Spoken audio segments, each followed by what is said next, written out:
And here we go, ladies and gentlemen. It is Friday, coincidentally the 13th, 2026. You are tuned into 1039 WYAB and the Andrew Gosser Show.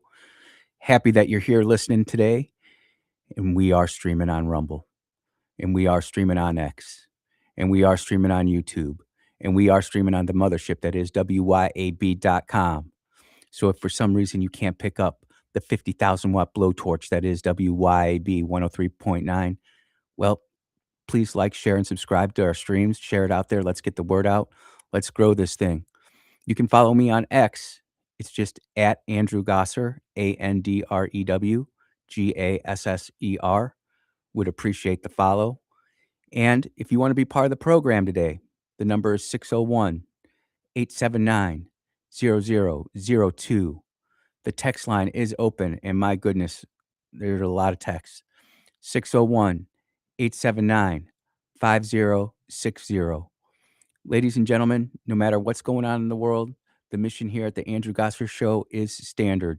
We are here to equip the saints. Who are the saints? You all are the saints. And look, I'm letting you all know right now, uh, I am saying this because I need to practice this myself. A gentle answer turns away wrath, but a harsh word incites anger. And I'm spent a little bit of time on the air with Clay this morning. It's always great to shoot the breeze with Clay as we talk about world events, and just talking with my beautiful sweet bee before the show and talking to some other friends. Can you feel it? There's just something different in the air today than it was just yesterday. It's palpable. It's heaviness. The United States had 2 terror attacks yesterday, and the mainstream media did everything it possibly could to cover it up. You had the attack at Old Dominion University in the Commonwealth of Virginia, where we found out that the terrorist was formerly in the US Army and was convicted of supplying aid to ISIS, where he spent time in jail, and then he got out of jail, and somehow he was allowed to stay in the United States. Get him the hell out of the country. And then we had a synagogue survive a terrorist attack, a car bombing. Let's call it what it is. It was a car bombing. That terrorist drove that car into that Jewish synagogue with the express consent to blow that thing to smithereens. And what does the mainstream media say? Nothing. I'm telling you right now, between the mainstream media and the US judicial system, they are complicit in this civil war that's going on inside the United States of America. And make no mistake, it is a civil war. We've talked about it on this program countless times, how our judiciary is failing us, how our politicians are failing us, not just the ones in Washington, but the ones here in Mississippi too. How our judges, not just in Washington, D.C. or around the United States, but here in Mississippi are failing us too. And we, the law-abiding citizens of Mississippi, we're just sitting here saying, "Hey, can you just follow the rules in the Constitution?" Is that asking too much? Before I get into the story that I really wanted to get into, I would be remiss if I didn't talk about the 6 brave heroes who died on the KC-135 in Iraq. It's one of the things that I've been texted the most about, and I'm not gonna say anything other than what's already out there, that it wasn't a combat loss in the sense that it was shot down by a missile or by another airplane. I will let the accident review board, the ARB in the Air Force, go and answer all those questions. Best thing we can do is lift up that crew. It's tragic, it's horrible. People are saying all sorts of theories out there. Don't believe any of it. Let's grieve the loss of our 6 brave airmen that we lost. Let's recover the wreckage and figure out exactly what happened, the black boxes, and realize that those 6 brave patriots gave their life, they gave their ultimate sacrifice for the love of this country, for people who appreciate what they do and those who don't appreciate what they do. Those of us who in media support the troops and those who degrade the troops at every chance they get. It hurts to lose a 135. No one kicks ass without tanker gas. I know I said a bad word there, but it in the tanker community, it's true. I wasn't a boom, I wasn't a front end guy, but I've spent many hours behind a KC 135, and the professionalism of those crews, unsurpassed. The pride that they take in their work, unsurpassed. Everybody wants the glamour shot, right? Everybody wants the F-16, the F-15, the F-22, the F-35. No one thinks about the tankers. But without Exxon 1-1, you ain't getting to the target. You're not getting home. These men and women who fly and operate the KC-135 go into harm's way without a lot of the defensive features that a modern fighter or bomber has. Oftentimes, someone's coming home a little broke. Tankers will knowingly leave their orbits, fly into harm's way to drag the fighter back. And it's not that we in the outside of the tanker community do not appreciate their gallantry, their valor, but I think so many people outside of the military do not truly appreciate what these men and women do on a daily basis, professionally, in the tanker community.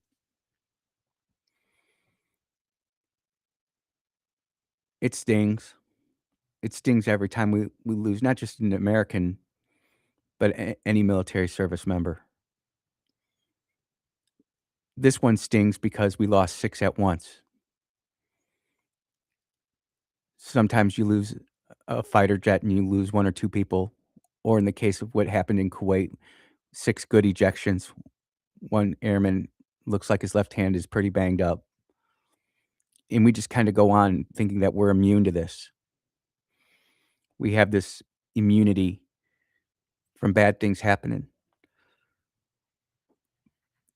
But what we're feeling with the loss of this KC-135 and these 6 brave Americans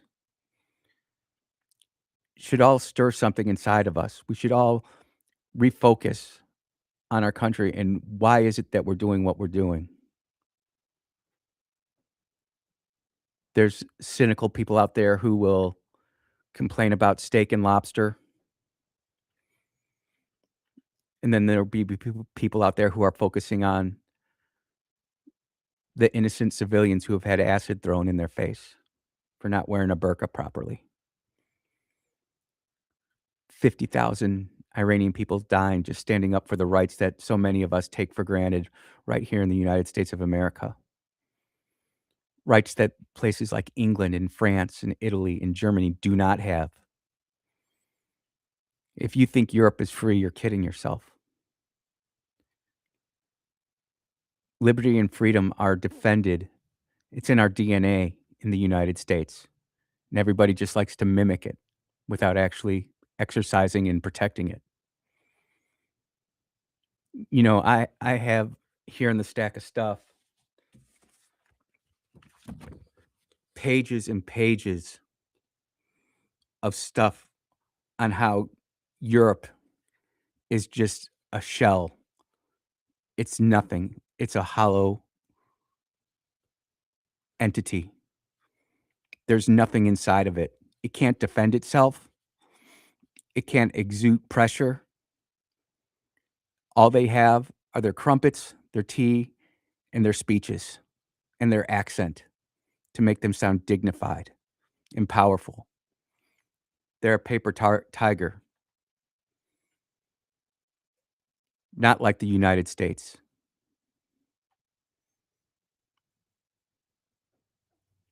not like those brave men and women who take to the skies daily, knowing that that could be their last flight.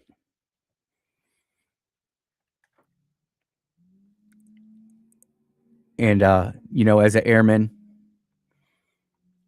as a sailor, I get to claim both.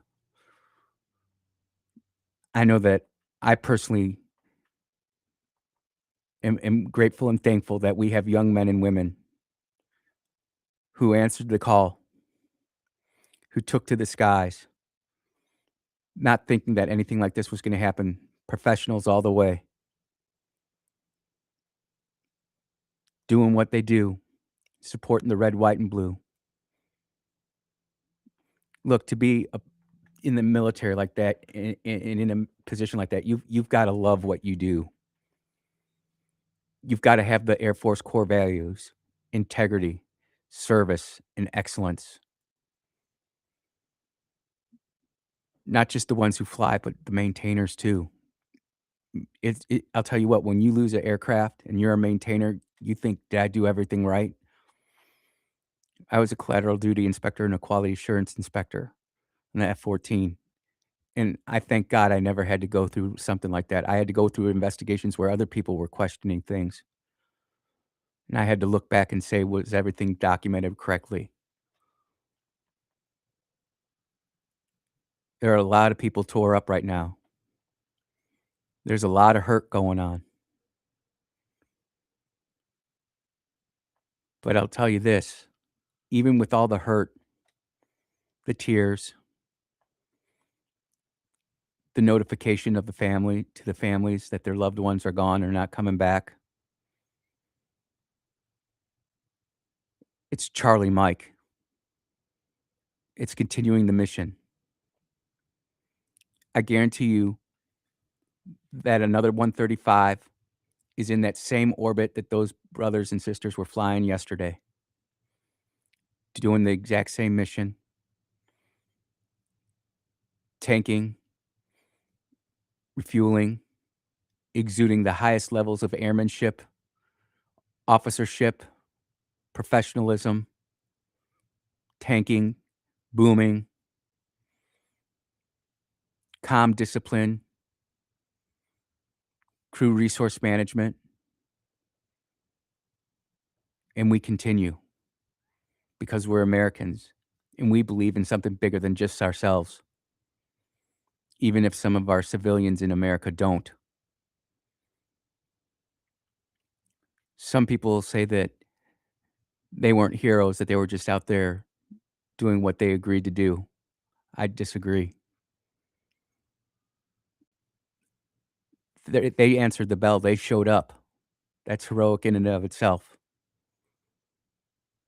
Unlike attending some protest out there where you can go ahead and go back to a nice place where you're safe, secure. Mm, I've got a lot more to say on this. It is a Founding Fathers Friday, but, I really felt like I needed to address the crash of that KC-135, and my heart goes out to everybody in the squadron, their families, friends, loved ones, the kids that won't get to see their mom or dad again. The price of liberty is high. It's not like some Roadblocks game, some video game where you can respawn. This is real world stuff, and quite frankly, America's not ready to do what's about to happen. But we'll talk about it. You are listening to the Andrew Gosser Show on 103.9 WYAB. We'll be right back.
Yeah.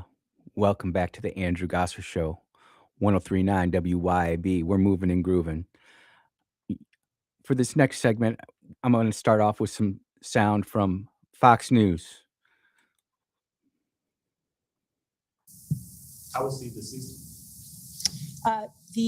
There were students who were in that room that subdued him and rendered him no longer alive. I don't know how else to say it, but they basically were able to terminate the threat. So he was not shot. He was not shot. He shot 3 people. Correct. We have information that he shot 3 people. Ladies and gentlemen, that was the terrorist who attacked a schoolroom at Old Dominion University in the Commonwealth of Virginia. I got that video from friend of the channel, Chris Hinkle, honorably retired FBI agent, honorable service, U.S. Air Force. And I just want to read this tweet because honestly, for this next segment, this is all Chris with my color commentary. Chris says, as I have advocated, outside of becoming a proficient with a firearm, you and your loved ones should do the following. Exercise and get as strong as possible. Learn to fight violently. Mentally prepare yourself to do horrific things to someone attacking you or others. Ladies and gentlemen, Chris has given us incredible advice. And not everybody will be able to do all of the things that he's listed out there, the 3 things he could do. You should do. Number 1, exercise and get strong as possible. It's just a fact of life. Humans have supremacy in them. Are you weak and look like a vulnerable target? We all know criminals are wimps. They always look for the weak, the meek, the ones who present themselves as easy target, easy prey. This one here is a little bit more important. Learn to fight violently. You know, how many people go to jiu-jitsu or kung fu or whatever, some type of martial arts, and they use it to get in shape, and that's great. But how many of them can absolutely apply that in a real world scenario, in a real world situation? When I think about what Chris has so eloquently stated here, succinctly, I might add, I think about my wife and kids and how if I had to do it one more time, I've got one left in me. I don't ever wanna use it, but I've got one left in me. I'm not sure, even like the protesters in Minneapolis, St. Paul, they weren't sure what real violence is. America doesn't really understand violence. I think the criminal element inside America understands violence. But anytime anything really bad happens, it gets censored from TV. Our news media removes it immediately. Bad car crashes, assassinations, mass casualty. America's not mentally prepared, which is number 3. Mentally prepare yourself to do horrific things to someone attacking you or others.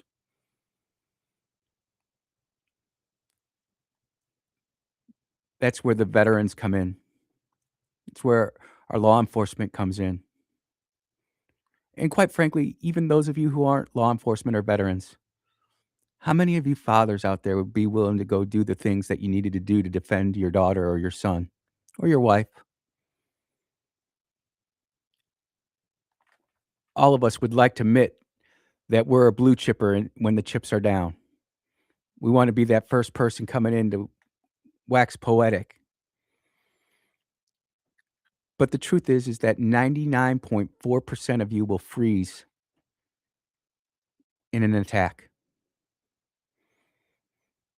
There's a 0.5% that will be able to do something to get themselves and their family to safety, and there's 0.1% that will actually be able to go on the offensive. What percentage block are you in? Are you the point 0.1, the 0.5, or the 99.4? Because I'm just telling you, America hasn't seen what the Islamic Caliphate has planned for America. CNN won't talk about it. MS Now won't talk about it. They'll try to Muslim wash it, or they'll try to whitewash it, actually, try to blame white America for these problems when their journalistic malpractice has enabled the situation.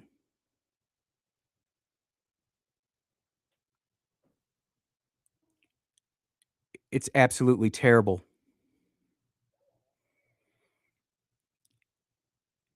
And now Gen X, all the work that we did, all us older millennials who worked so hard to keep this threat from coming to our shores, it's here now.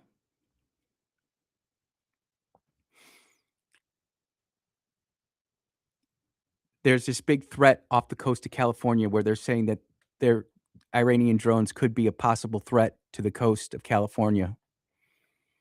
But don't worry, ladies and gentlemen. A Facebook fact checker checks in. There were no specific threats of Iranian drone attacks being planned against California. 5 law enforcement sources familiar with the report told NBC News Wednesday. Fact checked by an anonymous Facebook user. I think that's part of the problem with America, too. We're so concerned with social media and where we get our news and information from. What's really reliable and what's not. Throw in the advent of AI, it gets even harder and harder to believe. I have a story where there's new technology where they're actually being able to sense where you are in your room by your internet router. I've got it. I might play the video. I wanna play the video of it because it can explain it a lot better than I can, but long story short is the frequency at which your internet router operates, it can detect human motion inside rooms. It can detect when you're sitting, when you're standing, how you walk, and each one of those emitters is uploaded to a satellite. And if you don't believe me, there are people out there who have completely tracked the flight route of every military jet for Epic Fury through open source technology. It's on YouTube. They can't the the military is absolutely beside itself. We work so hard to keep OPSEC, and civilian satellites completely track the whole thing through an emitter. So if your device emits a radio signal, there is some type of signal detection device, signal intelligence that can tell you're emitting. It's a scary world out there, people. And it's just my opinion that we're not gonna be able to really take stock of where we are until we get punched here at home. And I feel it. That I've got friends checking in right now. I feel the same thing, Andrew. I haven't felt this since 9/11. I'm not saying that something's gonna happen in the next 5 minutes or next 10 minutes, but where we are in the world, we are in some dangerous, dangerous times. I hope you all are prayed up. You are listening to the Andrew Gosser Show on 103.9 WYAB. We'll be right back.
Oh, yeah. Welcome back to the Andrew Gosser Show on 1039 WYAB. Ladies and gentlemen, if you have kids in the car, you may want to change the station for this segment. I was not going to do it, but I feel compelled to do it because it just goes to show you that the United States is under a spirit of delusion and its judiciary is corrupted by devils and demons. So I can't say the word because it is a bad word, and I don't want the station manager, Matt, to whoop me. So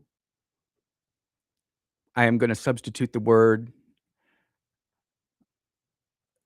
male, and you'll understand when I say it. So Judge Van Dyke, this case is about swinging males, but think of some anatomy. So I'm going to count down from 10 to 0, and then we're going to get into it. 10, 9, 8, 7, 6, 5, 4, 3, 2, 1. This is coming from Reason.com. Judge Van Dyke, this is a case about swinging males. The Ninth Circuit denied a rehearing in bank on Olympia Spa versus Armstrong. Judge Van Dyke wrote the lead dissent, which begins this way. This case is about swinging males. The Christian owners of Olympia Spa, a traditional Korean women-only nude spa, understandably do not want males in their spa. Their female employees and female clients do not want them in their spa either. But Washington State insists on them, and now so does the Ninth Circuit Court of Appeals. You may think that swinging males shouldn't appear in a judicial opinion. You're not wrong. But as much as you might understandably be shocked and displeased to merely encounter that phrase in this opinion, I hope we all can agree that this is far more jarring for unsuspecting and unexposed women at Olympus Spa, some as young as 13, to be visually assaulted by the real thing. Sometimes it feels like the supposed adults in the room have collectively lost their minds.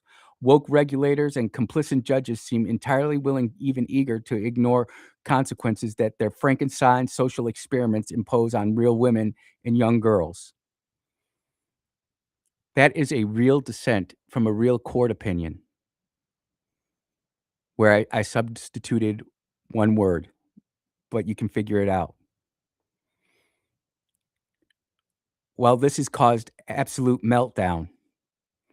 Judge McCown, along with all the other judges, which I'm not going to read, went ahead and wrote their reply. And I'm going to read their reply, and then I'm going to give my commentary on this.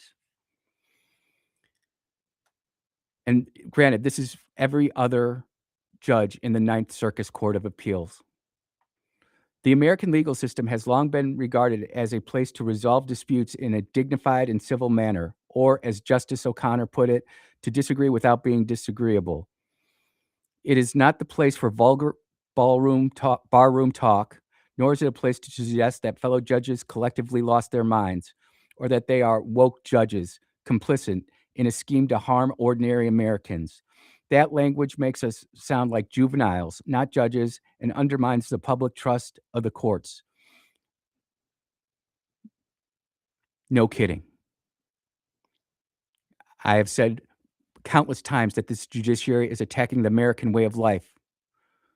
We have a Supreme Court justice who doesn't even know what a woman is. How the hell can the Ninth Circuit Court of Appeals even make an opinion like this? You have lost your minds. You do not deserve to be on the bench. You should be removed. Our basic morality is being assaulted by the woke and those of us in middle America, common sense America, can't do a dang thing about it. You are complacent. Every single one of those judges that rule this way are complacent.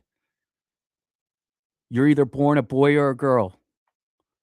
Pastor Franco said, if you don't know how to figure it out, just reach down and reach between your legs. You'll figure it out. What the heck is wrong with America? Why can't we stand up for what's right and what's wrong anymore without having some crazy liberal judge come down and smack it down? No pun intended. It continues. The lead dissent's use of such coarse language and invective may make for publicity or entertainment value, but it is no place in the judicial opinion. No, it's got everything to do with it because your opinion is asinine. Your opinion truly doesn't count in the court of public opinion because there's nobody out there who wants a man in a woman's locker room except for a perv or a pedophile or a map. Where are the men in all of this?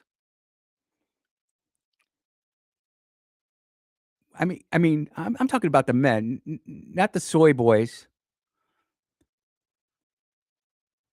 There's I don't know one man who would want their wife or their daughter exposed to a man in a girl's or woman's spa. Is it surprising that this is coming out of the state of Washington? The lead dissent ignores ordinary principles of dignity and civility and demeans this court. Yep, well, you've pretty much demeaned the Ninth Circus Court of Appeals since 1988 when Rush started calling you the Ninth Circus. And your opinion ignores ordinary principles of morality and dignity of women.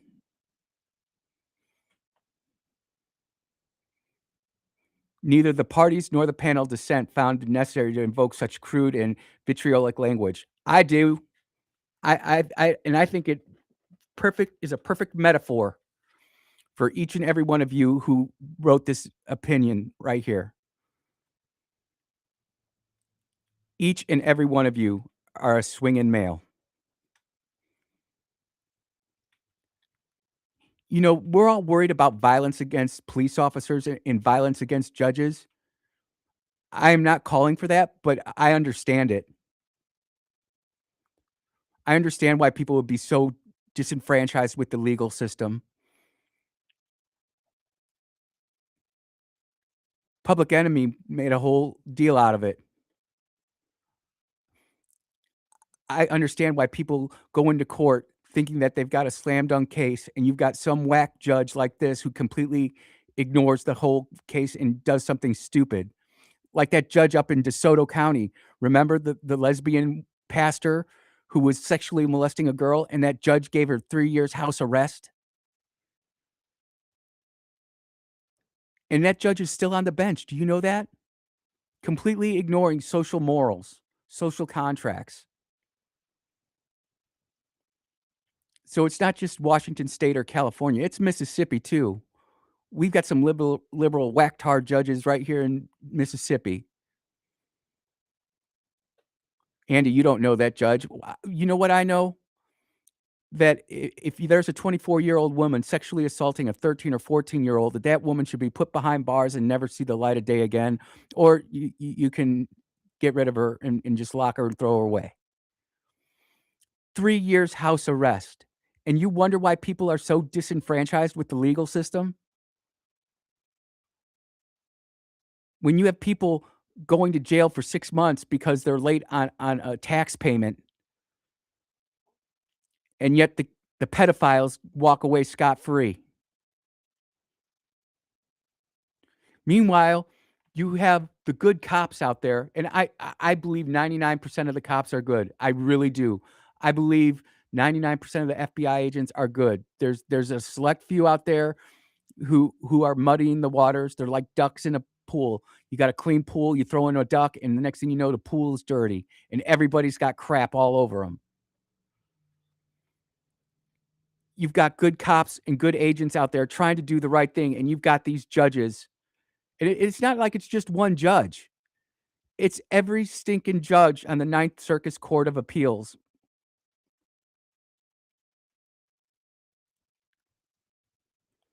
Actually, it's 28 out of the 51 judges spoke for Judge McCown here in what I just wrote.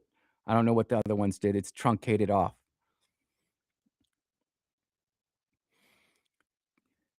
So the judge who started it off with the swinging males responded to the righteous indignation of those 28 judges who thought that their poop didn't stink. Finally, I'll respond briefly to my colleagues' discomfort with how I've written this dissent. My distressed colleagues appear to have the fastidious sensibilities of a Victorian nun when it comes to mere unpleasant words, in my opinion, yet exhibit the scruples of our dearly departed colleague, Judge Reinhardt, when it comes to the government trampling on the religious liberties and exposing women and girls to male genitalia. That kind of selective outrage speaks for itself. The public deserves a court that is actually trustworthy. This court is not trustworthy, my words added. We should be earning that trust, not demanding it like petty tyrants. Judges are tyrants, actually, in 2026. Yes, the introduction to this dissent intentionally uses indecorous language, but that is quite literally what this case is about. Men genitalia, and only in what the SPA, for religious reason, objects to admitting into this female-only space. The fact that so many on our court want to pretend that this case is about anything other than swinging genitalia, I can say that, is the very reason that this shocking language is necessary. The panel majority uses a slick legal arguments for deflection and studiously avoid eye contact with the actual horrific consequences of this erroneous opinion. The ordinary Americans affected by the majority's opinion do not have the same luxury. Squirm as we might, I think it's only fair that our court have a small taste of its own medicine. You know, if this was a Muslim spa or something to do with Islam, we wouldn't be having the same thing. We wouldn't be having this argument. But because it's a Christian spa, because it's Korean, and it's not Muslim, it's not Arabic, you can trample it. I'm so disgusted with our judicial system. You're listening to the Andrew Gosser Show on 103.9. I'll be right back.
Yeah, welcome back.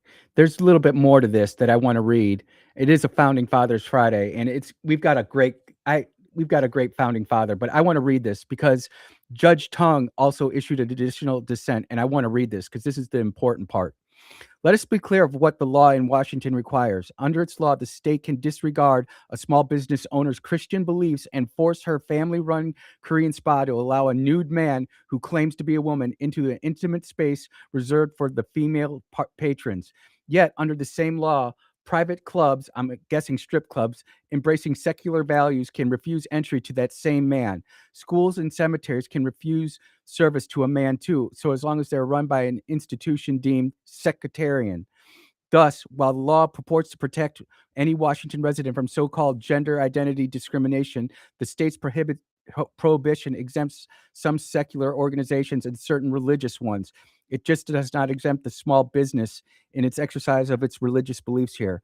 How is this all a neutral law of general applicability? Employment Division, Department of Human Res of Oregon versus Smith, 494 US 872 879 1990. It's not. This panel's conclusion is to the contrary, immunizing the law from any serious First Amendment scrutiny, and it should have been vacated. I dissent. I could not agree more. And that's why we're going to have Founding Fathers Friday, because I'm screaming I before anybody else can get out there. I'm going to lead from the front on this. Something needs to be done with these judges who are completely destroying the fabric of America in the name of their judicious piousness. There is no way on God's green earth anybody can have an opinion like that, allowing a man into a woman's spa. Man, I don't even want to go into a woman's spa. I don't want anything to do with that. And I'm straight arrow. Women want to get all dolled up and get a massage and beautified. They don't want to worry about some man staring at them. There are plenty of spas out there that that guy could go to if he really wanted to do something like that.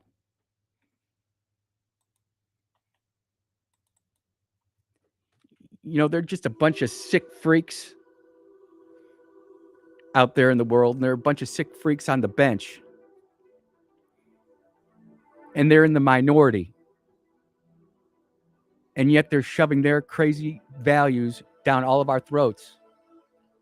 And it's infecting our society. It's infecting our way of life. It's affecting the safety and security of our kids. Better wake up, America. You are listening to the Andrew Gosser Show on 103.9 WYAB. We'll be right back.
Hey, morning, I'm everyone. Petey, We are aka tracking our next chance for some strong to severe storms. So here's your next big thing in the forecast, our severe risk.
Fire them up. It's a Founding Fathers Friday on the Andrew Gosser Show on 1039 WYAB. We are streaming on Rumble. We are streaming on X. We are streaming on YouTube, and we're streaming at WYAB.com. So if you can't pick up the 50,000 watt blowtorch that is WYAB, hey, go ahead and like, share, subscribe, follow, do all the things on our social media accounts. Help us grow the show. You can also follow me at Andrew Gosser and on X, AndrewGasser. We're not going to take any phone calls this hour. Just not going to happen. I want to really focus on Founding Father Friday, but I do want to say this. The mission here at the Andrew Gosser Show remains the same. We are here to equip the saints. Who are the saints? You all are the saints. I planted it, Apollos watered it, but it was God who gave the increase. And I'll tell you what, after the last story, I am sure glad that I picked this founding father, Josiah Bartlett. Yep, you know him, you love him. Actually, some of you may know him. He is one of the more lesser known founding fathers, but who did some crazy stuff that might make him known. He was born on November 21st, 1729, and he was the seventh and the youngest child of Stephen Bartlett and Hannah Webster Bartlett. His father, Stephen, was a cobbler. He worked with shoes, and he also tended a smaller farm and did just basically was a typical middle class family. They weren't like some of these more affluent mercantile traders that some of our founding fathers we've covered in the past were. The Bartletts were part of a long-established New England lineage tracing back to the early English settlers. And basically, just a typical small-town family trying to get by in early America. The family lived in Amesbury, Massachusetts, a small town near the Merrimack River, known for farming, shipbuilding, and modest trades. Again, not one of these rich hoity-toity places. He received a solid but limited formal education typical for the era, writing, arithmetic, and basic subjects. He showed uncommon aptitude and by his mid-teens acquired a good foundation in Latin and some Greek. Imagine that. Average education in early America, speaking Latin and some Greek. Likely tutored by a relative, Reverend Dr. John Webster, in a family connection who provided advanced instruction beyond what the town schoolmaster offered. So it's pretty amazing that, you know, parents were responsible for getting their kids educated back in the day. Now we get all upset when our school systems don't do what they say they're going to do. What happened to the personal responsibility? Well, listen to this. Apprenticeship in medicine begins at age 16. At age 16, this guy starts practicing medicine. And this is where it gets really interesting. All you MPVR folks and people who are against Fauci will appreciate this. At 16 years old, Josiah began his formal training in medicine through an apprenticeship with Dr. Nehemiah Ordway, sometimes listed as Dr. James Ordway. Apprenticeships were the standard path to becoming a doctor back in the day. Nor formal medicine schools existed in the colonies yet. He worked with Ordway's office, learning practical skills, observing treatments, and studying medicine books from Ordway's personal library and those neighboring physicians. Listen to this. Ordway was described as a practical practitioner with limited scientific training, so Josiah relied heavily on self-directed reading to build knowledge. This was really cool. This period also sparked lifelong passion for medicine and innovative thinking, and it gets bigger from here. From 16 to 18, he continued his 5-year apprenticeship and gained hands-on experience in colonial medicine, treating common ailments, performing basic surgeries, and compounding remedies. Let's see where it gets here. Overall, Josiah's early life was one of humble beginnings in a large family, combined with exceptional self-motivation and access to education skills. What I kind of skipped over here, and I think I didn't copy this right, was he used a lot of plants and organic treatments. He didn't use a lot of what they would call then sophisticated medicine. And it's amazing to me how he ended up becoming one of the major battlefield doctors out there for the Revolutionary War. His family life was crazy. Bartlett's family life centered on a large, close-knit household in colonial New Hampshire, marked by mutual support and shared responsibilities. Don't we wish our kids had shared responsibilities and respected us more? He got married in 1754, shortly before settling in Kingston, New Hampshire. Josiah married Mary Bartlett. Listen to this. The Bartletts had 12 kids born between 1754 and 1770. 8 survived to childhood. Mary, Lois, Miriam, Rhoda, Levi, Josiah Jr., Ezra, and Sarah all made it. They lived on their modest farm with orchards in Kingston, and blending a medical practice with agriculture. And that's how they got by. This is where it gets kind of interesting. His faith was incredibly important to him. Regarding his faith in Jesus and religious life, Josiah was a committed Christian whose beliefs were evolved over time but remained grounded in New England Protestant traditions. More of the Calvinist thing.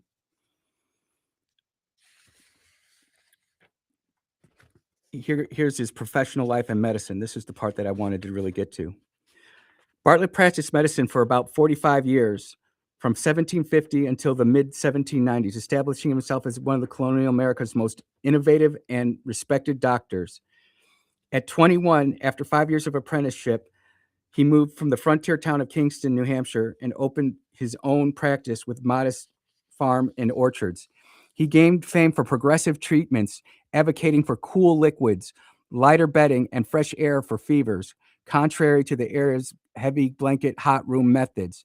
And think about it now, the hot room and method, the bacteria just spawns and grows. And being among the first American physicians to use quinine, I think I'm saying that right, it's Peruvian bark to treat diphtheria and other infections. This guy was basically practicing holistic medicine before we knew what holistic medicine was. And he ended up doing a lot of battlefield treatment. Political life. This is the part where it gets really good.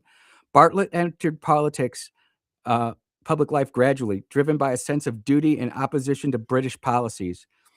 Basically, he was like so many of us Americans, just concerned about living our own lives, doing our own thing, trying to keep the government out of our life. But it didn't happen like that. The British kept on intruding into there.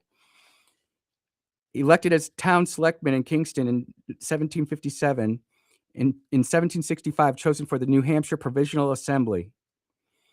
In the Revolutionary Service, he joined the Assembly Committee of Correspondence in 1774 to coordinate with other colonies. Elected to the Second Continental Congress in 1775, 1776, and 1778. His role at the Continental Congress in signing the Declaration accounts the highlights of his bold enthusiasm for independence. When the vote for separation from Britain was called on July 2nd, Bartlett, the delegate from the Northwest Colony, was the first to cast the aye vote. He actually jumped up out of his seat and screamed aye. Everybody looked at him. He was like leading the way. And isn't that what we want out of our congressmen? People who jump up and be counted for, not shy away and try to hide.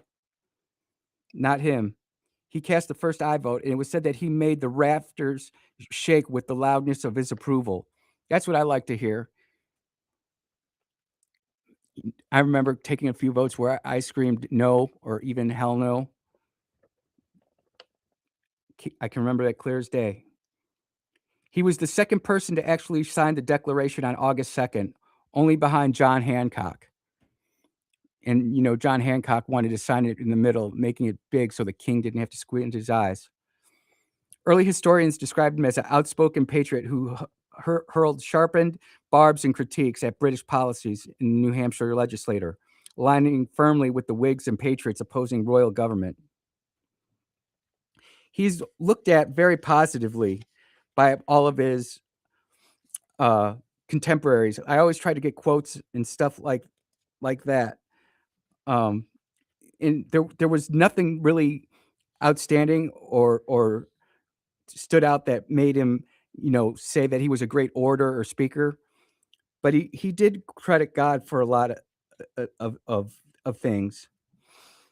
And the one quote that I've got here is he urged people in one of his government speeches, he urged people to give most humble and hearty thanks to the Almighty God for unmerited favors that have been graciously pleased to bestow upon the states and to the place in the United States under his holy protection and guidance.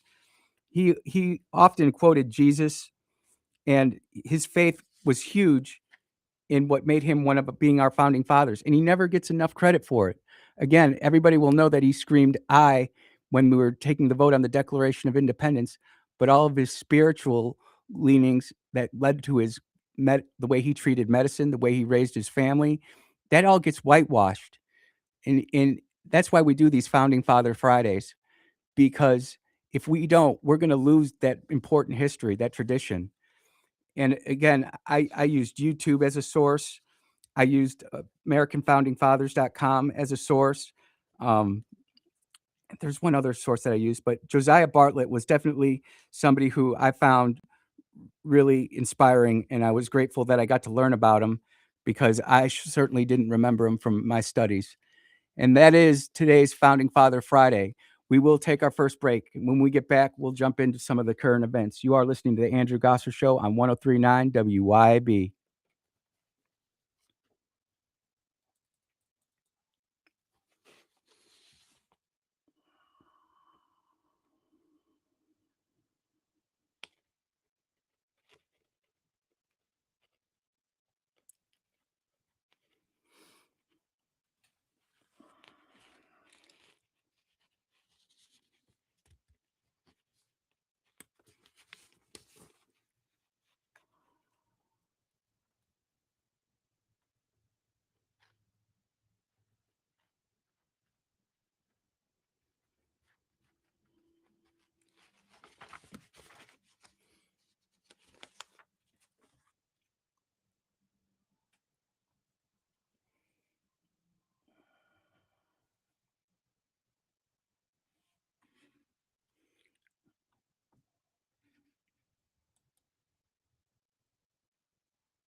Mm.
Yeah.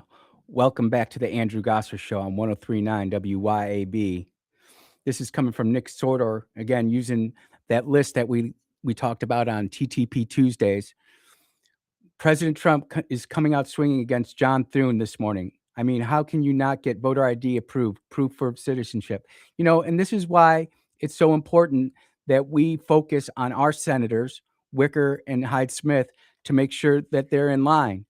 We can't control what Senator Thune does, and I can't imagine why he's thinking what he's thinking, denying the American people the right to make sure that they have elections that are free and secure, that we're not having illegal aliens vote.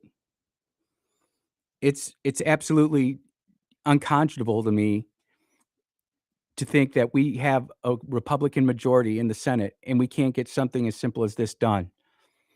And people are talking about the filibuster, and John Thune's legacy is going to be one of mismanagement and missed opportunities. And as I looked around for stories that I wanted to talk about here locally that I felt impacted Mississippi, this one came across my mind because, no one wants to be paid not what they're worth. But we can also say that unions back in the 1910s and 1920s were needed. But some of these unions now, they're crippling the American economy, and this is one of them. And I'm not trying to be hateful on the pipe fitters and ship fitters and all that kind of stuff, but this is just absolutely insane to me. Unions ratify largest single wage increase in Injal shipbuilding history. Listen to this. The company said Thursday that the collective bargaining agreement between union represented shipbuilders provides a historic wage growth of 35 to 47% through 2031. How many of you would like that kind of wage growth? 35 to 47%. All 5 union organizations at Ingersoll's Shipbuilding in Pascagoula have now ratified new collective bargaining agreements with Hampton Roads HII. That's the Hampton Main Shipbuilder out of Norfolk, Virginia. The new contract runs through March 8th, 2031. More than 11,000 employees. And we're wondering why our ships are so expensive. And look, I want people to make an honest living. I do. But when you're sitting there looking at the price increases and the wages, it's going to make the cost of ships that are being built at that shipbuilding facility just so much more expensive. And again, then it'll come down to us on taxes. The new agreements secure an immediate 18% or higher base wage increase for union represented shipbuilders, the largest single wage increase in shipbuilding history. I don't think I've ever gotten a wage increase like that. Have any of you?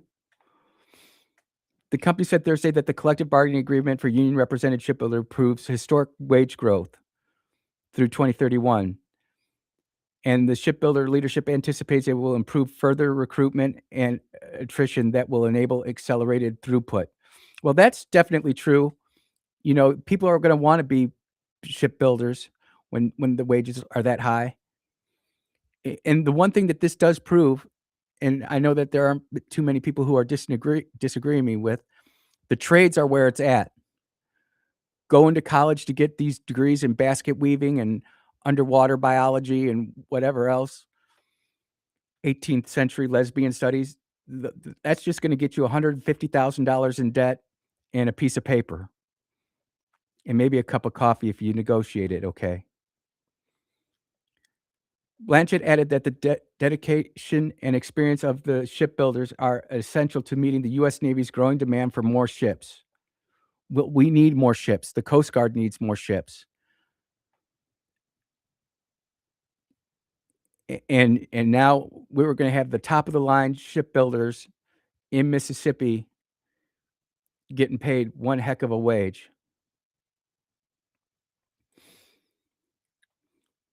Let's go to some of these texts here.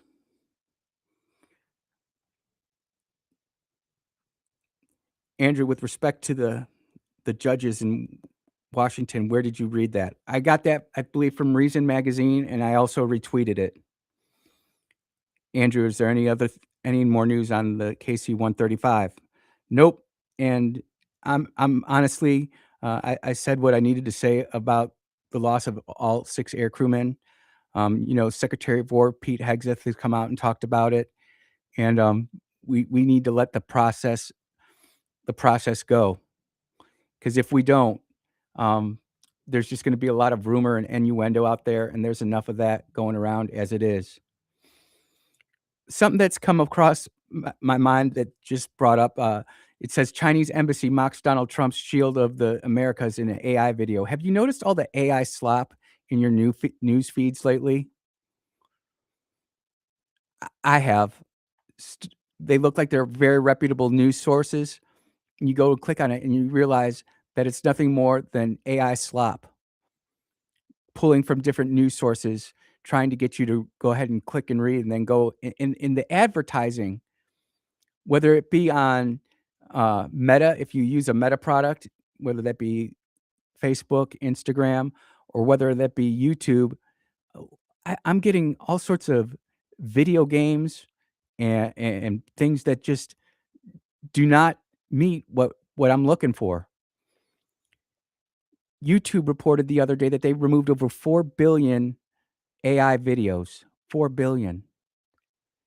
And we were sitting there talking last night with some friends, and we were talking about all these videos where you see the injured animal on the side of the road, and the car stops and goes to protect them. You might have seen some where someone finds a what they think is a coyote or a wild dog pup, and it turns out to be a wolf, and they raise them with their golden retriever. That's all AI slop these days. And we're being completely inundated with it. And just think about that, 4 billion videos, and you figure each video, let's just say on the short end, it's a minute long, but on the long end, it's 5 minutes long. 4 billion videos. Think about all the wasted time and productivity, all the distraction that that's causing. Meanwhile, you have creators out there, people who are actively reporting the news, journalism, people like Nick Shirley, Nick Sordor, Libs of TikTok, etc. They're not nearly getting the same traction.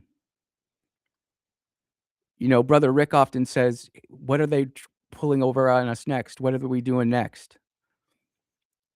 It's coming so quick. There's going to be so much happening so fast. We're not going to be able to keep up with it all. There's just simply no way to do that. I do have a video that I want to play, and I find it a little bit funny.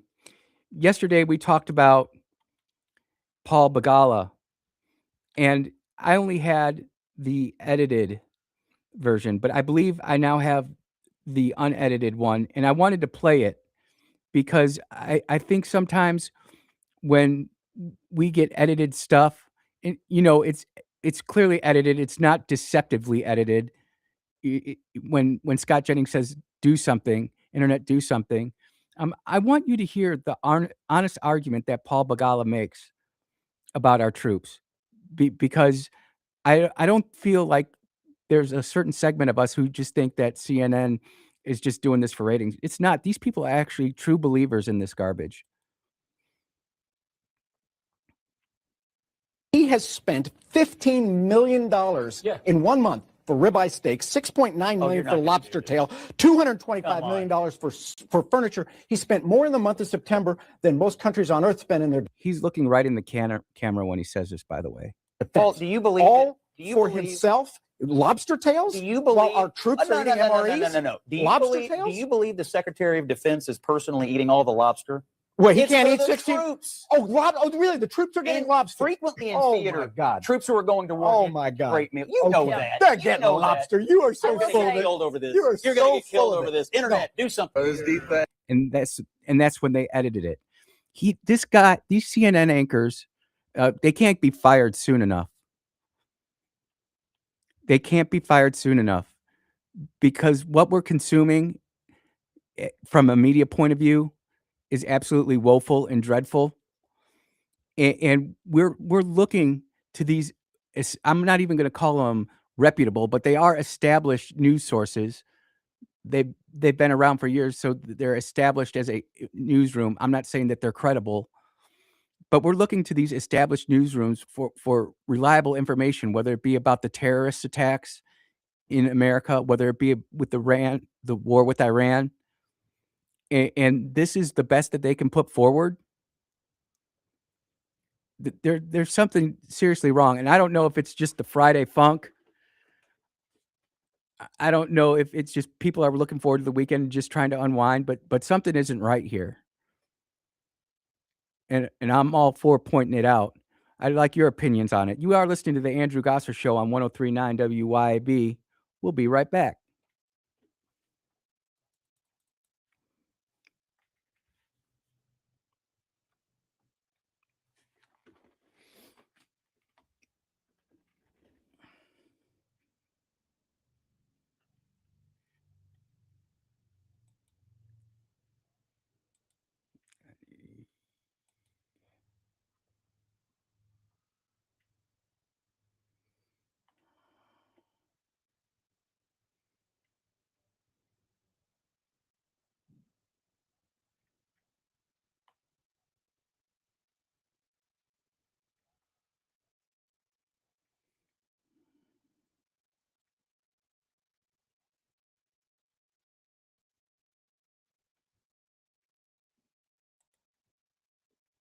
I guess Senator John Thune's kind of at a logjam. No, He I can't. know. I'm very look. I think he's a wonderful person. I do, but he seems to be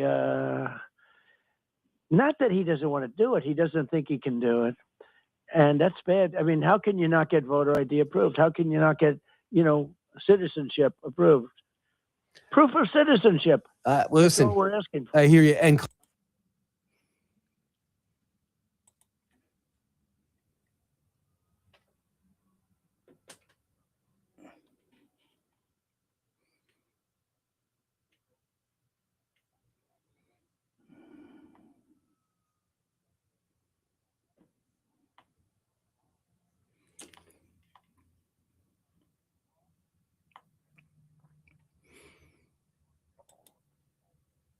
I'm appalled to know that I'm being surveilled by flock cameras.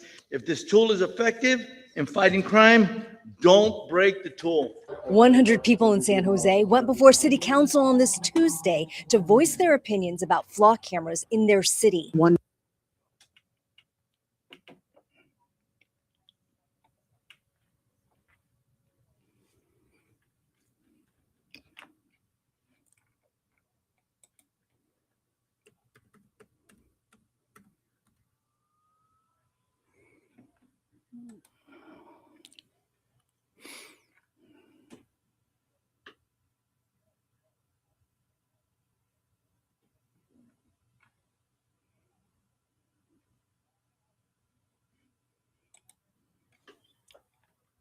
Yesterday's attack was anti-Semitism. It was hate, plain and simple. We will fight this ancient and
Yeah, welcome back to the Andrew Gosser Show on 103.9 WYAB.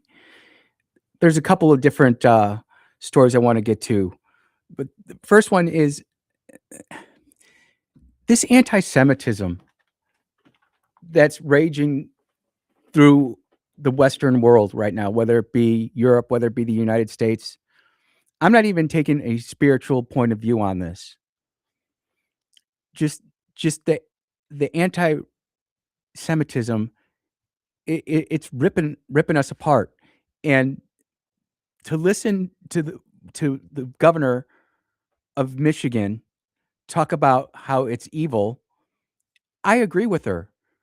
I have to be truthful with you. Some of you texters are just out of control, and there's this group of people. I don't know who they're following. I don't know who's purveying it. Well, I do know it's people like Candace Owens. She's just out of her mind. They're people who are taking her seriously and are acting upon this. And it's infecting good people to the point to where they can't make an honest decision without first going to their Facebook feed to figure out what they believe or not. And the governor has a 2-minute and 11-second speech. I'm not sure I'm going to play it all, but I wanted to definitely comment on some of what she said over the terrorist attack on the Jewish synagogue in Michigan yesterday. Yesterday's attack was anti-Semitism. It was hate, plain and simple. We will fight this ancient and rampant evil. We will stand together as we do it, and we will call it out. We must lower the rhetoric. And I agree, we must lower the rhetoric. That means some of you all who are texting 16, 17 times a day, sending me fake news, fake stories about Israel, and just raging, you need to go out and touch grass. I'm not saying that everything that Israel's done as a nation state has been correct. In fact, I disagree with a lot of it. But it's not sitting there controlling my every move at the farm or the things I talk about here on the radio show. But the rhetoric that's coming out from whether it be the Free Palestine people, the anti-Israel people, the Hamas people, it is enabling people who normally wouldn't act a certain way to do certain things. You know, it's just like these judges in Washington who sit there and say it's okay to be a male and go into a female spa. People who would never even think about that all of a sudden start thinking about that. It's wrong. Our whole sense of morality, right and wrong, up and down, is just standing on its head right now. In this state and in this country, especially at this moment where we've seen such a rise in anti-Semitism and more attacks on the Jewish community. Right here in Mississippi, right? Jackson Jambalaya got a story. Sign of the times. It's a dark day in Jackson when a place of worship has to hide behind a fence. Unfortunately, such is happening at Old Canton Road in Northeast Jackson. The fence will be, I think it's an 8-foot tall fence around Beth Israel now. And someone said that it was a fence for construction, but someone pumped in and said it's actually for protection. So what we're seeing here is that this anti-Semitism thing just isn't something that's happening in the Commonwealth of Virginia or the state of Michigan, Washington State, or California. It's right here in Mississippi, and it shouldn't be that way. Who's pumping this stuff out? Could it be the Mississippi for a Just World organization? I don't know. I'm asking for a friend. Must keep each other close. This community is on the edge, very understandably. We've seen a rise in attacks, especially over the last decade, especially over the last 10 months. And you know, this terrorism that's coming in and plaguing the Jewish synagogues, it's not just the Jewish synagogues, it's our education system. How many more attacks are going to happen at colleges because of this kind of rhetoric? How many more Christian schools are going to get shot up because of this kind of rhetoric? And let's be truthful about it. The Democratic governors and mayors haven't been the kindest people to those who are spiritually inclined, whether it be the Jewish faith or the Christian faith. No one will talk anything about the Muslim faith because they're worried it can get shot up. And so it is important for us to stand up, to stand against it, and to thank the people who showed up to support the community, but also call out where we see acts of anti-Semitism, where we see threats, where we see something, how important it is to say something. And to recognize that each of us has a responsibility. Texter texting in says, why do Orthodox Jews continue to vote Democrat? Dude, I don't know.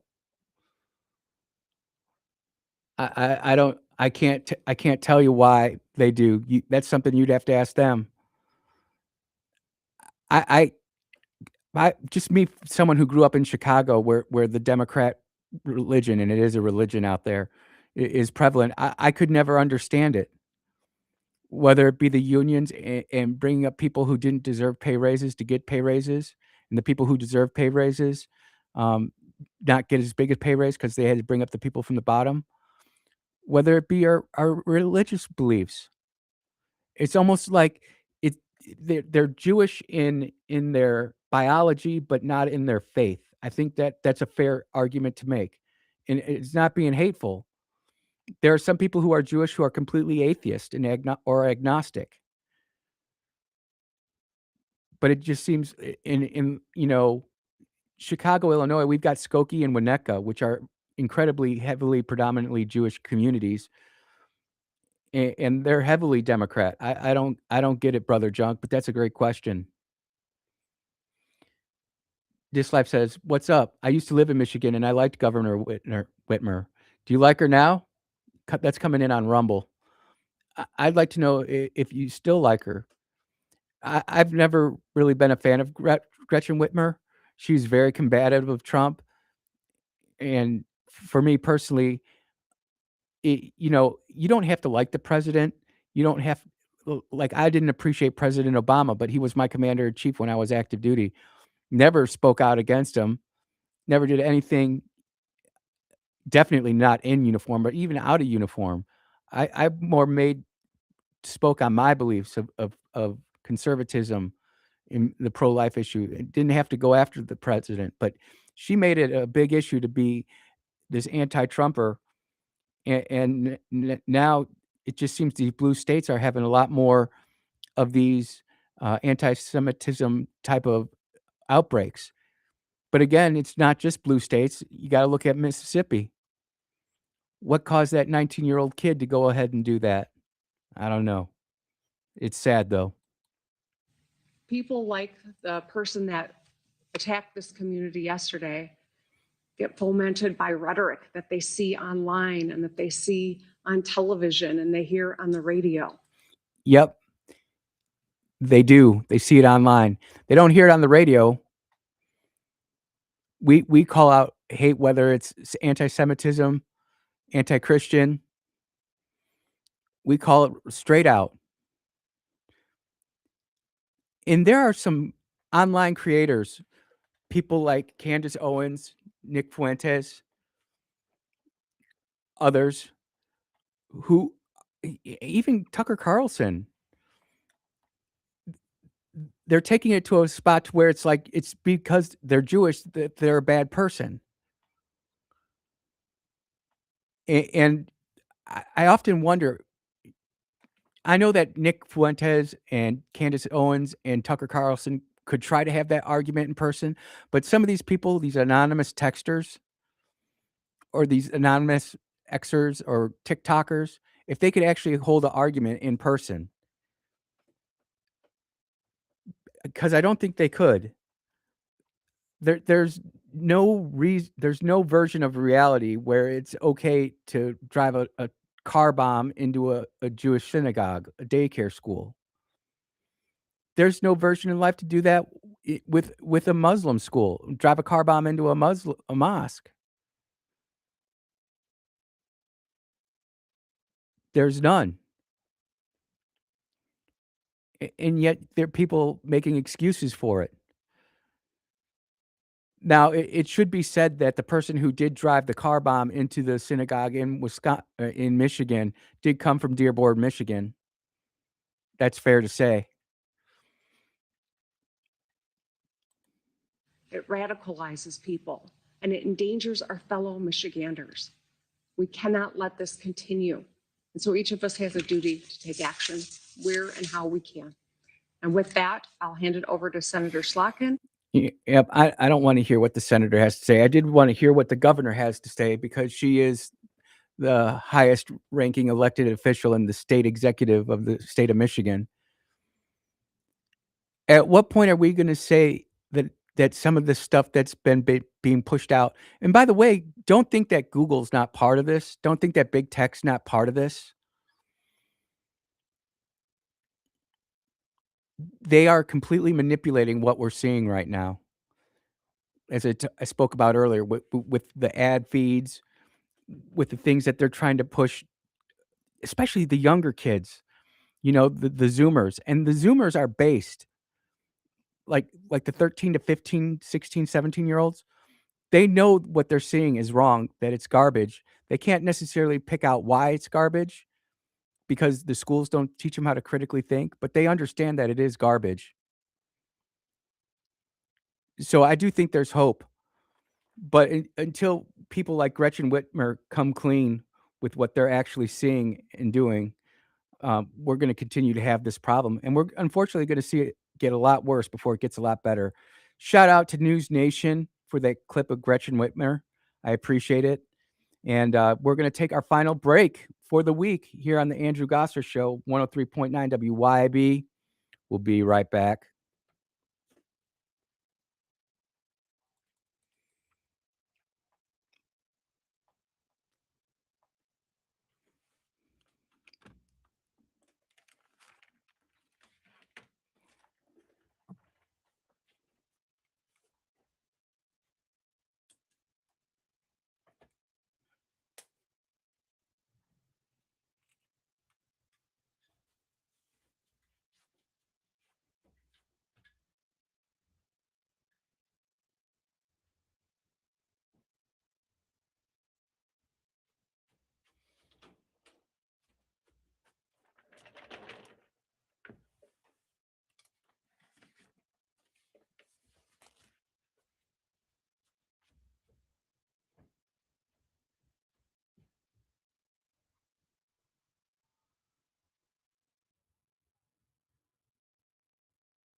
Yeah. Welcome back to the Andrew Gosser Show. It's Friday. It was a great show. I'm very grateful and thank you for tuning in today. Brother Junk, have a great weekend. I'll make sure to touch the grass. I hope you touch the grass as well. We've got the fence people coming out today. I want to get back to a comment, though. Um, Junk made it says, why do Orthodox Jews continue to vote Democrat?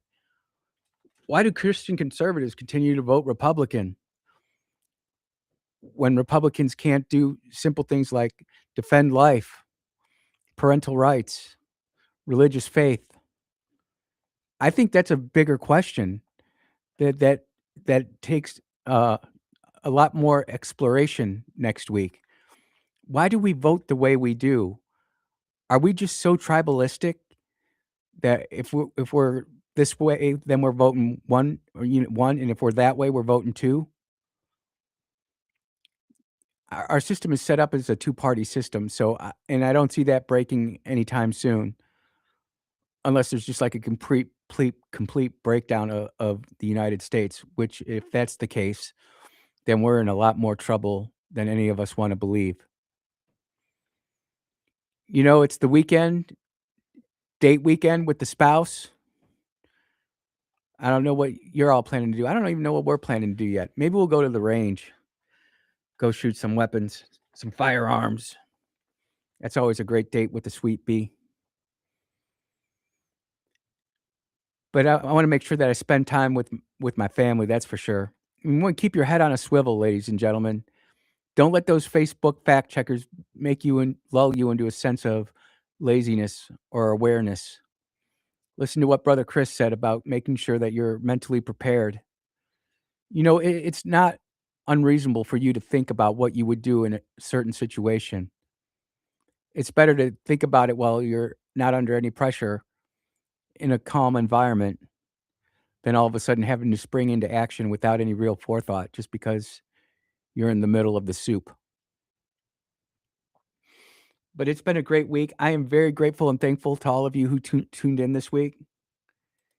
And it's that time. It's that time because it's important to honor our spouses. They may or may not be a father or a mother, but there's something special about a parent's love with their child and how we have unconditional love for them, even when they dork something up. You know, kids do the craziest things. They'll make you wonder, they'll make you scratch your head, make you go, what the heck were they thinking? But yet, here we are, coming back for another one. Sweet Bee, I think you're a great mom. I like to think I'm an okay dad. And I think the Sweet Toots is a pretty good kid. Andrew, Austin, Noah, you guys are all crazy. I love you amazingly much, but you guys are all crazy. This weekend's going to be a great weekend. I think we will go to the gun range. I'm not sure which one. Put some rounds down range. Wake up Sunday. Head to church. Do a little bit of serving. Ladies and gentlemen, make sure you've got a plan for this weekend. If not, go to one of our great sponsors, restaurants here at WYAB. They always appreciate it.